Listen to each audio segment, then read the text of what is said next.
Hey there, I'm Rachel Ehring, and you're listening to the Top Music Piano Podcast.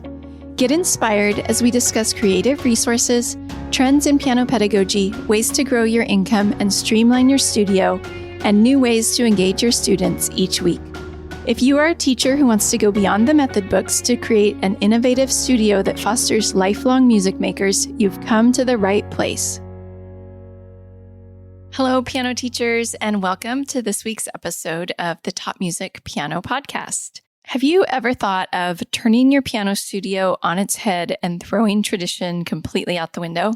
That is essentially what today's guest has done. Tony Parlapiano has recreated what piano lessons look like in his studio, and he is having really great success with it. If you are curious what I'm talking about, keep listening. Tony Parlapiano is a piano instructor and the creator of PopMATICS, a curriculum for students who love music and want to take an active role in the direction of their learning. On today's episode, Tony shares his own journey to becoming a piano teacher and how he has transformed his piano studio over the past few years. Here's my interview with Tony. Hi, Tony. Welcome to the show. Can you introduce yourself and tell us a little bit about your teaching studio and your business? Sure. Well, thank you. It's nice to be here. My name is Tony Parlapiano. I'm the creator of PopMATICS, and we have an online music school. It's a bit of a hybrid model. We blend live classes with video lessons. We have a community, online community on Discord, and our purpose is to make music easy. And when I say that, especially to piano teachers, I want to make sure they understand that I'm not talking about this isn't like piano in 28 days, that kind of easy. It's more about simplifying the process and making music as easy to play as it is to listen to. And one of the things about our program is it's very customizable. So students come in and use the program in very different ways. Some students love the live classes and they really immerse themselves in that experience.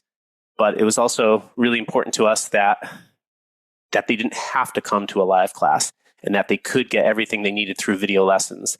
So we have some students who are in the program. We never see them in live classes. They just send us notes here and there. They may participate on the community. But even with that as well, it's the online community, Discord. It's there. Some members are very active there. But we also send out a weekly newsletter. We call it The Guide, where we update everyone so they can get everything they need through email as well.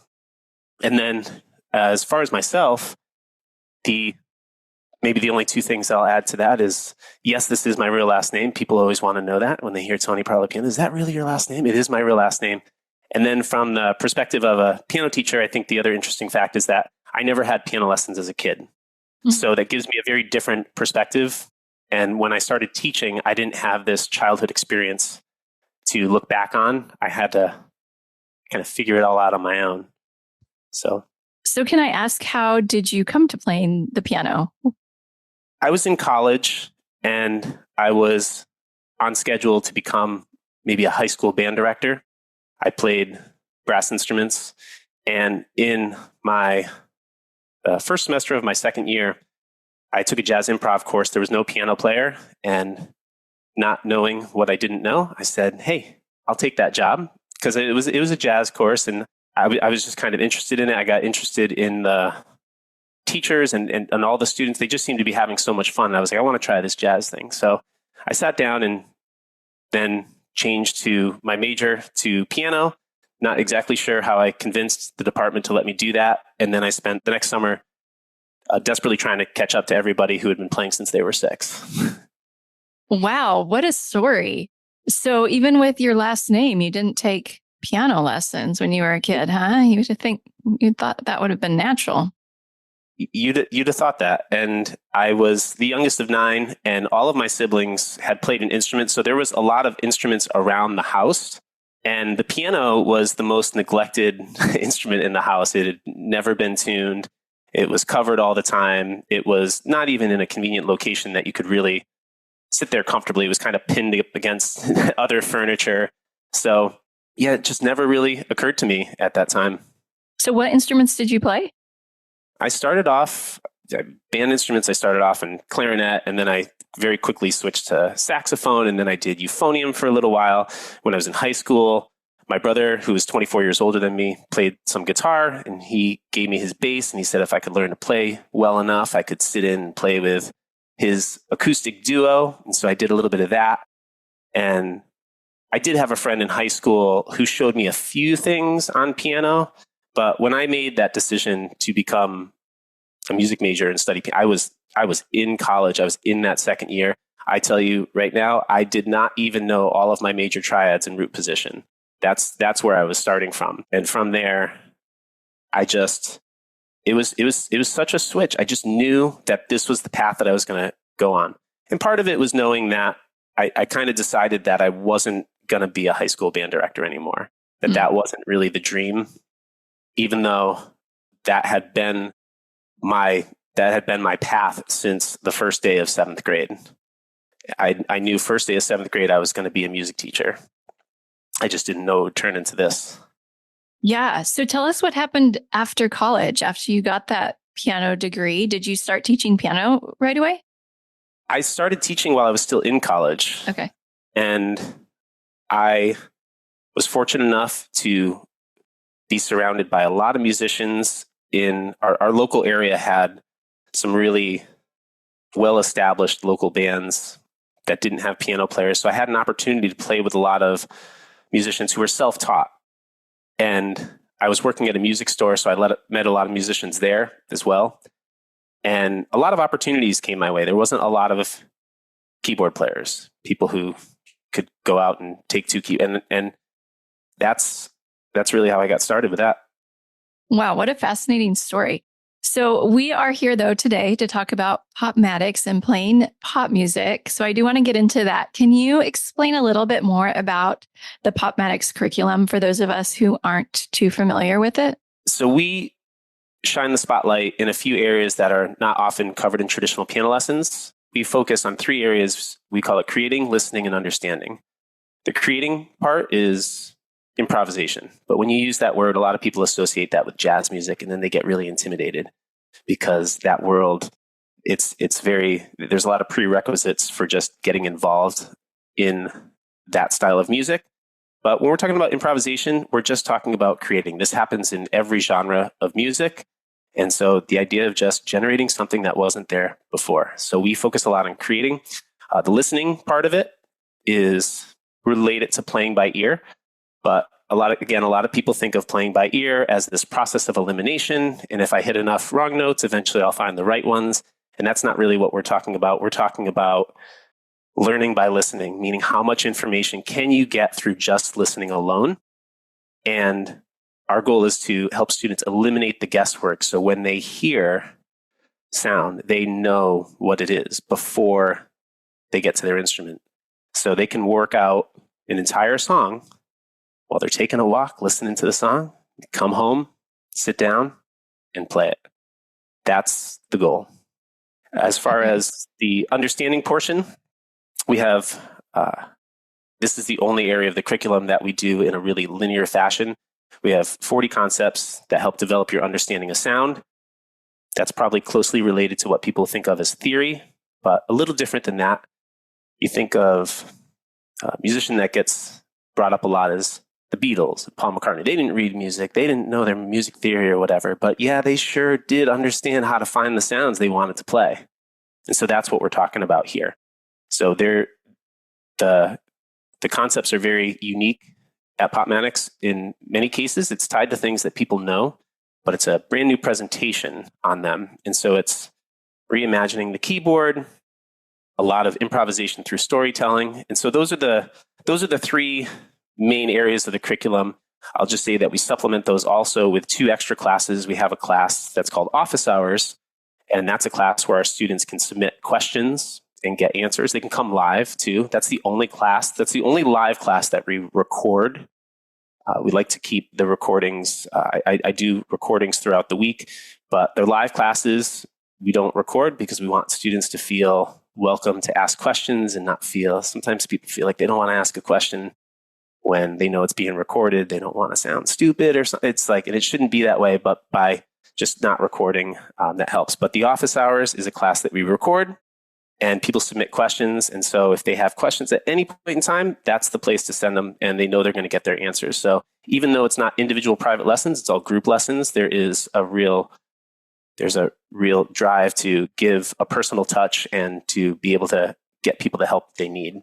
And then the last part of the curriculum is we also do tutorials. So whatever our featured listening class is of the week, whatever our featured song is, we do tutorials. But again, it's not the YouTube tutorial, follow the lights, just copy my instructions. It's more about the creative process, understanding how to recognize patterns, and being able to confidently play without any sheet music, no chord charts. We give a sketch, we give them something that's like directions that they can look at. But again, we don't want people just copying instructions. We don't want them just memorizing a sequence of events. We want them to really understand what they're playing. We want them to understand the keys that they're in. We want them to understand the movement of different numbers within a scale and how all those function. So there's a lot to it. So that's the kind of tutorials that we do. We do those across 4 stages, and we break songs down. Stage 1 is melody. Stage 2 is bass lines. Putting those 2 elements together, songs sound very beautiful. Stage 3, we get into chords, and stage 4, we start to bring it all together, and we try to build an arrangement. But again, not from note for note, taking everything you knew and how can we really decorate this and make it sound really beautiful? Okay. So describe the groups that you have. Are they different levels? It's all piano, right? You don't have other instruments? Well, the focus is on piano, but it's good that you brought that up because I don't really think of myself anymore as a piano teacher. I think of myself as a music teacher first. Piano is the instrument that I use for the demonstrations. That's where I give all the prompts for our creating classes, but our students now are not just piano players. We have a lot of people who play guitar as their first instrument. I would say that they all at least have an interest in piano, or they recognize that this is an instrument where they can really establish a good foundation and the visual layout really helps bring things together. But we have a lot of students that play different instruments. We have people that, it's been all over the map. But we have people that play harp, people that play guitar. I had someone come in that ocarina was their main instrument, believe it or not. What? And the Chapman stick, which maybe is something you never even heard of. I have not. And so we've got the best students. I mean, it's really diverse, and we get a lot of variety. I'm constantly impressed and amazed at what I hear people are doing with the PopMATICS concepts and taking that to their own instrument. And are all of the groups online, or do you have people coming in person as well? There's no in-person lessons. It's all online. Okay. So when you say live, it means that they're showing up live online, and then online classes. Okay, and then there's recordings that others can watch. Exactly. So the live classes, it's open class. You can come. We do 2 classes a day. We do a listening class and a creating class, and they can come to those classes. For the listening classes, we have a song of the day that we're listening to. We release these in advance. Every week we send out a playlist with the songs for the week so people can see, on Tuesday it's this song, on Wednesday it's this song. They can pick their favorite song to come listen to, or they can just come on the day that's most convenient for them and get that experience. So potentially students could come many times per week. Is that what you're telling me? Oh yeah. Yep. So we have students that, again, this is the customizable thing. People do it differently. Some people use our app and it's like PopMATICS to go, and they just watch it on the go. Others will pick a listening class and a creating class, and they will come with their full attention, and they will really immerse themselves in the learning experience and take something away from it. We have other people that tune into almost every class that I offer if they're available, but they're sometimes listening in the background. They're working at their job, but they have a really cool boss that says, yeah, that's cool. You can listen in as long as you get your work done. So they listen in, and I think people call this like acculturation, right? You're getting familiar with the vocabulary, because being at PopMATICS, it's really like visiting a new country in a way where, yeah, it's music lessons, but it's, unless you've already heard it from me, you haven't heard it before. So being able to immerse themselves in this environment and get familiar with the terms and the vocabulary and understanding and the connections, there's a lot of value to that approach too. So however students want to learn, however they want to use it, that's really the beautiful thing about a program like this is because it makes it very accessible at a very affordable rate. And so that's what I wanted. I wanted it to feel this is like you're a student, you're a college student. You think of yourself as like a college student. You have access to all of this and you can come as many times as you want. And we have, again, I'll say that we really do have the best students. Tomorrow morning, Angela, who's the other half of the team at PopMATICS, she helps spin the wheels. Her and one of our students are going to be putting on a workshop for our students on recording, the intro to recording and how to use a DAW and all that. It's because we have a student that's very involved in it, participated in our composition challenge and has made this beautiful orchestral piece. And he's ready to share that. People were asking, how did you do all this? And so now we have students in the program that are able to share their gifts with our community. And that's really cool. That's exciting. Wow. I know that PopMATICS has evolved significantly in maybe the recent year or two. Can you tell us a little bit about that evolution? Sure. Well, there's two parts to that. The first one is really in the class structure, the way that we organize the classes. Previously, we were doing 4 classes a day, 2 in the morning, 2 in the afternoon. And it was a lot. We were teaching 17 live classes a week. And in there, we were doing the recordings. So some of the classes were recorded, some of them were. It was a little confusing for our students. And there was more, I had the program separated more into stage 1, stage 2, stage 3, stage 4. And it just wasn't really working that well. And we also had a lot of students, I shouldn't say a lot, but we had several students that were trying to come to every class that we taught. And I think that's part of the value structure. They're like, I have this opportunity, I can pay this one monthly fee and I can come to all these classes. And so they were really trying to immerse themselves. And I love that they love it so much that they would want to come to every class, but I didn't really think that was very good for them. And it turned out that it wasn't really good for me. I had previously had like 50 private lessons a week before I had moved to this group program model. It's very, very full and hectic schedule. That's part of what made me want to make this change is I'm like, I'm never going to get to see sunsets with my kids. It's just crazy.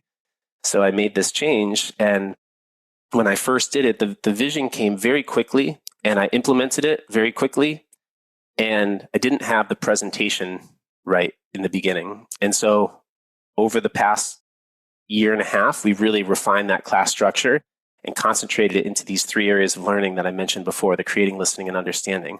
And what happens is everything can fit within one of those, into one of those lanes. So if we want to talk about technique a little bit, well, a lot of that happens in our creating classes just by the nature of that. But the beautiful thing is they're all connected. So when you're listening, you're also developing your understanding of sound. When you're creating, you're also listening. So everything is going on, but there's a very concentrated focus for each area of the curriculum. And students know what to expect. The other thing was just making sure that every class was a very complete experience and that there wasn't any follow-up that they'd have to come to another class. That if they came to their 45-minute class, that they would get everything that they need. And then that learning experience was complete. Previously, we had like a song of the week and they would feel like they have to catch up and if they missed it. So that was part of it, is making sure every class felt complete and a complete learning experience. And then also the kind of stripping out the levels and just saying, this is the listening class. It doesn't matter what level you're at. This is our listening class. And this is our creating class. And it doesn't matter what level you're at because I'm going to talk to all levels here. And I know that it sounds like that's crazy. And how could something like that work? And I will say that it is very challenging to do that. And that's probably been the most difficult thing, is how to teach to all levels. But it works. And that's all I can, it's. Yeah. As a teacher, that sounds really, really difficult. I'm just imagining a student who is just getting started. And then I think you even have like piano teachers in your program, right? So literally all levels, right? Yes, very advanced. We have conservatory trained pianists in the program. We have people who are more hobbyists. What I would say is everybody has a very strong desire to learn music. And so a lot of it just has to do with the way that you speak in class and you let people know this might be confusing for you here, but in a listening class, everybody has something to listen for at every stage. And that's difference is this is not like a performance-based curriculum where I'm trying to get students to all come together and play, the fifth song in method book 8. We're going to learn by listening and we're going to learn from each other. And there are things that you can listen for at any stage. You don't need any experience. And those students, they love seeing how far it can go. And they don't mind hearing the more advanced talk. And I make sure that everybody knows when they walk away from class what to pay attention to. That's really what the listening classes teach people how to listen to music. Because I think sometimes we think of ourselves as piano players. I'm going to teach them piano music and I'm going to get the chords online. We don't do any of that.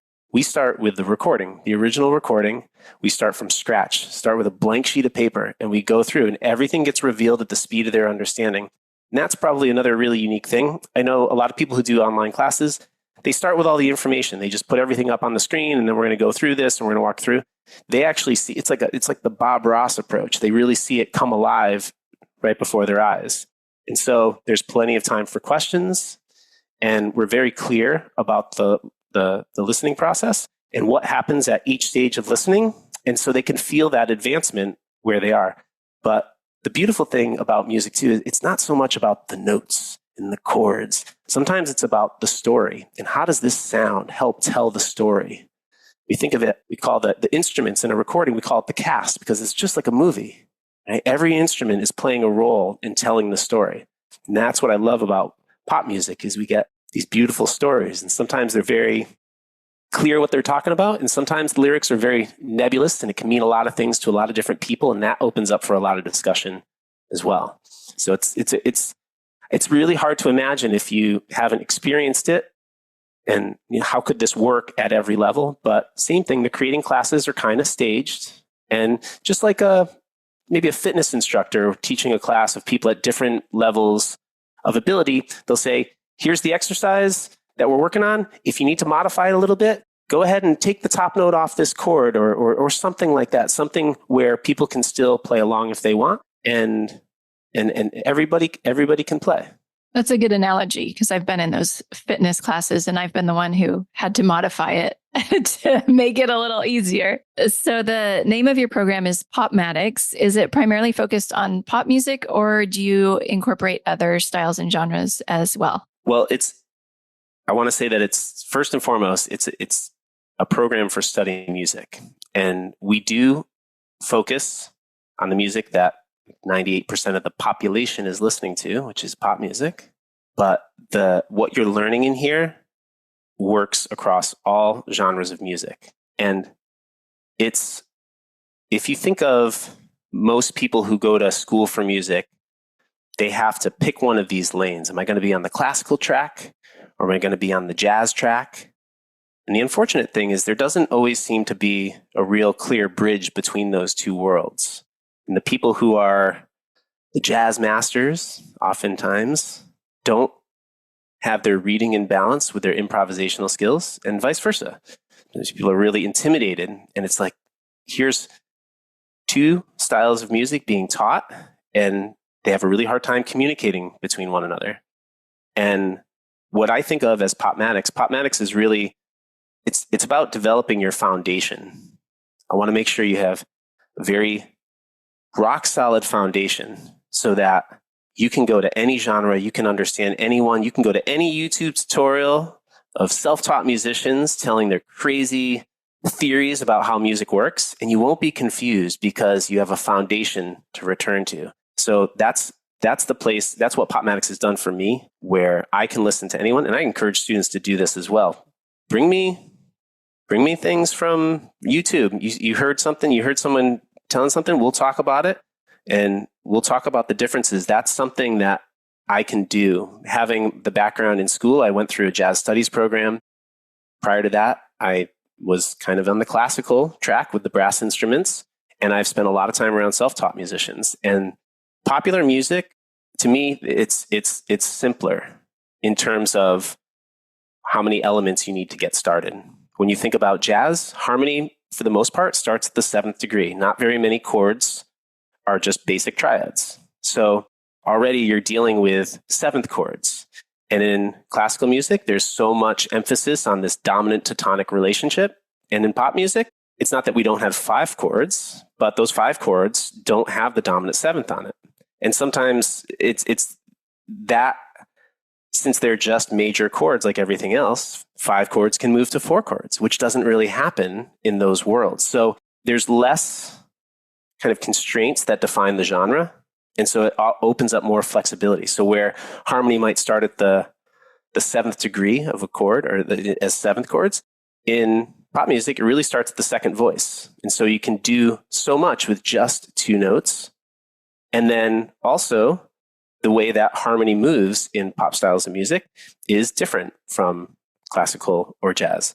So to me, it's the foundation that I use. And then when I want to cross the bridge and work in a classical environment or speak to that audience, I will talk about the differences and what makes PopMATICS different. And so I will tell students in the program, okay, I'm stepping outside of PopMATICS right now. We're going to classical theory to talk about this. This is how a jazz teacher might describe the thing. Here's how we talk about it here. So I don't know if that's clear enough or if you want a follow-up question. Yeah, I think that makes a lot of sense. For those of us who are perhaps a little stuck in the traditional classical world here, what takeaways can you give us for incorporating some of this maybe into our studios in a small way, if we want to get out of our classical traditional rut just a little bit? To be a good student, you have to be a good listener. And to be a good teacher, I think you have to be a good student.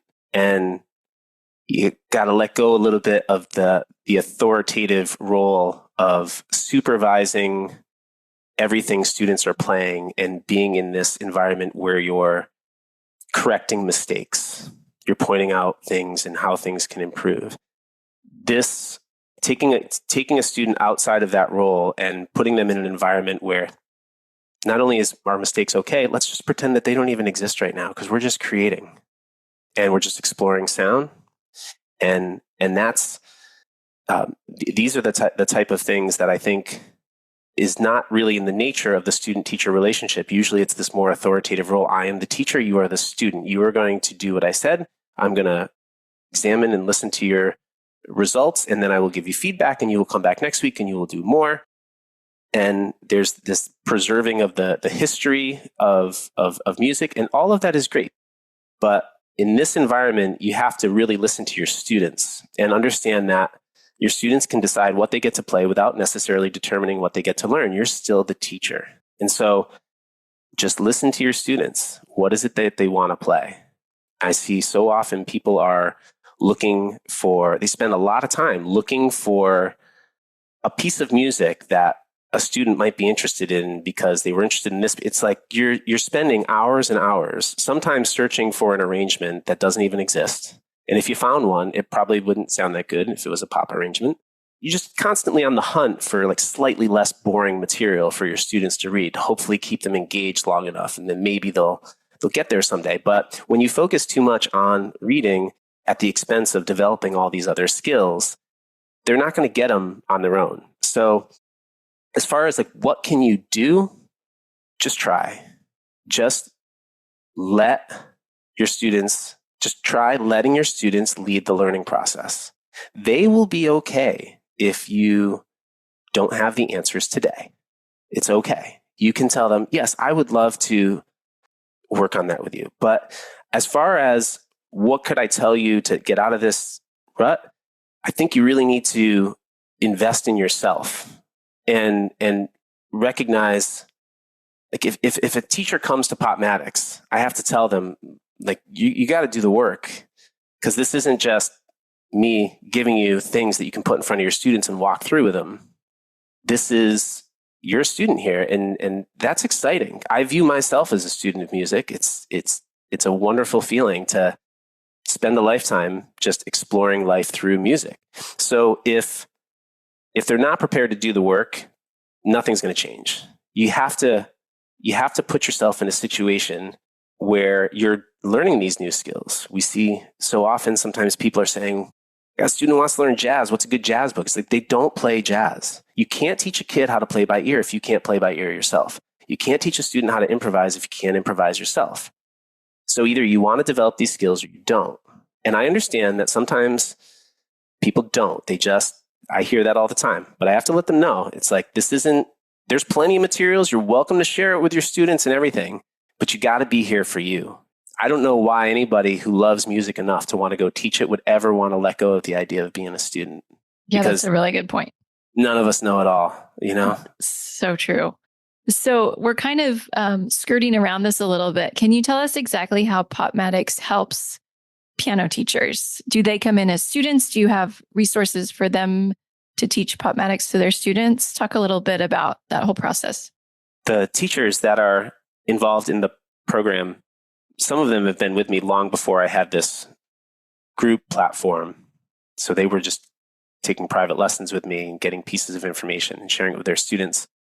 So the way we have it now is the video lessons, the video library is great because the concepts, the actual core concepts that develop their understanding of sound, that's sequenced. We use the platform Thinkific. It's designed for linear curriculums.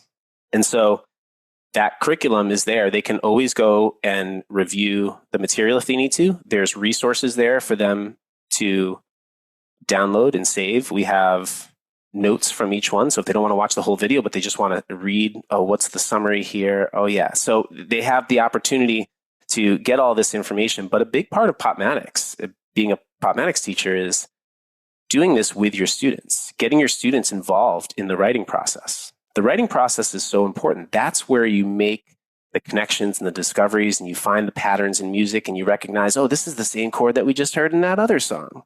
And those are the ways that students are, hey, I heard it in this song, I heard it in this song. So the next time they hear it in the third song, it's going to be much more likely that they're going to hear it there. So when teachers come in, it's probably best, if anybody wanted to really hear from a PopMATICS teacher, they'll all talk to you. They love it. But they come and it's such a refreshing change. It's a brand new perspective, and they feel very confident watching one of our creating classes and then taking those ideas and bringing them to their students. They feel very confident after learning the listening process. It's never about the song that we're listening to. It's about the process, what you can take in. And so now that they can do that with their students, they can take that song, they can walk them through that same process. And that's really what it is. It's the support, it's the guidance. We're here the whole time. But again, it's back to, are you willing to put in that effort to become a better teacher? Because if you're not, and you're just looking for books, there's many, many, many, many other people who are going to provide that for you. And that's not what I'm interested in. Got it. So I know that there are some teachers who are going to want to learn more and who are going to want to put in the time. Can you tell teachers where they can learn more and connect with you? PopMATICS.com is a great place to go. We have a free workshop that we run. We schedule them one at a time, so you can just see what the next one is. If you'd ever like to come, you can come to a live class or the workshop. I kind of look at it as my community service a little bit. I talk about a lot of the things that we shared here today. And we do a Q&A session there, and we tell people more about our program if they want to learn about it. So PopMATICS.com. And if you go on to your social media platforms and you do the @PopMATICS thing, just search for us. You'll find us. It's a pretty unique name. Tony, I'm curious if there is a music teacher who has had a particular impact on either your teaching or your playing. Yes. One of my college professors, James Argiro, I've maintained a relationship with him since I left college. So it's been 20 years now. And he's never been my music teacher. He's never my piano teacher. I took some classes from him at school about jazz arranging. And when I would meet with him, I never had assignments that I had to bring back. But he has been instrumental in helping me understand more about the creative process. I also have to mention Angela Senich, who is the other half of the team at PopMATICS. And she first came to me. In fact, she heard me on the Tim Topham podcast 4 years ago. That's where she met me. And she came to me as an advanced student. When I say an advanced student, she had a classical background. She could read a lot. She was wanting to get into improvisation. She met me and she was taking lessons. And she's a music teacher. She's got a background in instructional design, and she plays in bands. And she was just such a wonderful student to work with, so enthusiastic. But the lessons were so expensive that she couldn't take advantage of weekly lessons. And so I did the best I could, cut her a little break on the price. We would record the lessons. She spread them out enough. But I really built the PopMATICS program in a way for Angela, like for students like Angela, for people who really wanted to get this level of education, but need it at an affordable price. And having her in the program with me has been incredible because she's there at all of our live classes. She runs the chats. So she's navigating the chats for us, but her perspective on PopMATICS, and when students ask me a question, she can really get down to what it is they really mean when they ask that question. And so if I get a little too head in the clouds, she'll bring me back down to earth. But not only that, is watching her progress and having someone that we can communicate these ideas with and kick around these ideas. She has really developed my playing in ways that she probably doesn't even know. And that's the kind of environment that we're really all about the creative process. And to have somebody that you can share these ideas with, and they'll entertain everything, and they'll try and they'll give you feedback with whatever you're doing, it's really incredible. That feedback is so valuable. So I wanted to mention her because the PopMATICS wouldn't be where it is without her. Both from a functional standpoint, because she shines in so many of the areas that I struggle with in terms of running a business and helping me structure that, but also because she's a teacher. And so she can be here, she can sub for me. Like if I can't do a class, she's there to teach the class. And I have total faith and total confidence in her to share the PopMATICS approach in a very authentic way, and that preserves the organic process. Thank you for sharing that.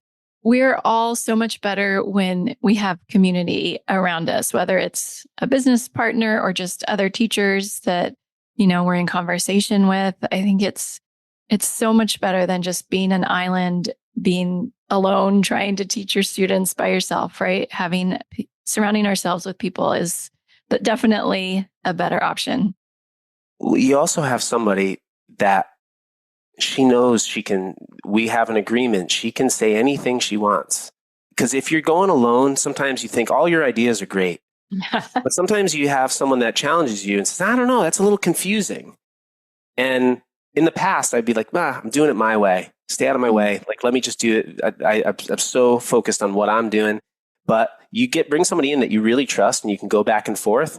And we have fun. We laugh about it. But sometimes we get, it's like we got to work through something and figure out, and it always ends up in a better result because of the communication. So it's nice. It's nice to have that and have somebody that you can trust to figure out where these ideas need to lead and how they need to be presented to students. And again, if it were just up to me, you'd just be getting my approach to what I think is good, like do it this way. But Angela learns very differently from me. And we bring that in. And then we also, again, listen to your students. So I brought in a lot more structure for people before, where I'm kind of more free. Yeah, just try this, do this, go over here, do this thing. But some people really need that more prescriptive, do this in this order. And so we have both, so that people can do it all or do it whatever way works best for them. Yeah, for sure. Well, shout out to your partner, Angela. Well, Tony, I really appreciate you coming on the show. Thank you for spending some time with us and sharing about PopMATICS. And I know that some of our teachers are going to want to connect with you, so we'll put those links in the show notes. And thank you so much for sharing with us today. Thanks so much. Have a great day. You too. I hope you enjoyed my interview with Tony. If you're interested in learning more about teaching pop music to your students, the Top Music Pro membership has a number of resources that can help. Inside the membership, you'll find courses on 4-chord composing, playing lead sheets, and Tim's Pop Song Solutions videos, where he guides you through the steps of teaching pop songs to your students. And speaking of Tim Topham, you aren't going to want to miss next week's episode of the podcast, because I'll be catching up with Tim and hearing about his time at MTNA and the many things he is working on to help teachers be successful. So I'll see you back here next week. Until then, I'm Rachel Ehring, and you've been listening to the Top Music Piano Podcast. How do you keep up to date with all the latest trends and research into music education? How do you connect with other teachers around the world and make sure your teaching stays fresh and relevant for students of all ages and stages, both now and into the future? I created our Top Music Pro membership to be the one-stop shop for music teaching resources, training, support, and community, and I'd love for you to come and join us inside. With over 40 comprehensive training courses, hundreds of teaching demonstrations and lesson plans, free monthly sheet music, discounts, and all the business and pedagogy support you could ever need, Top Music Pro is the community you've been looking for. If you're ready to level up your learning from the podcast and join thousands of other teachers in our global network, head over to topmusicpro.com today.